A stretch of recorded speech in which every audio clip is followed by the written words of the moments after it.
This case considered the issue of executor dison tort, and whether or not the disposal of assets was sufficient to provide jurisdiction to the court to allow an action against the estate prior to the grant of probate.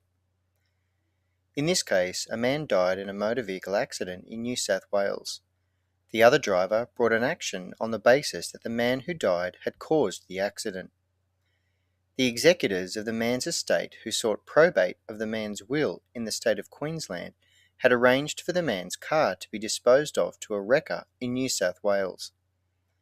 These executors were served with notices of the legal action, but the executors sought to have these notices set aside on the basis that the court had no jurisdiction over the man's estate in Queensland. The man who was injured argued that the Queensland executors had become executors dison tort in the state of New South Wales. The central issue for the court was whether or not the action was maintainable in New South Wales over the estate of the man in Queensland. The court ultimately held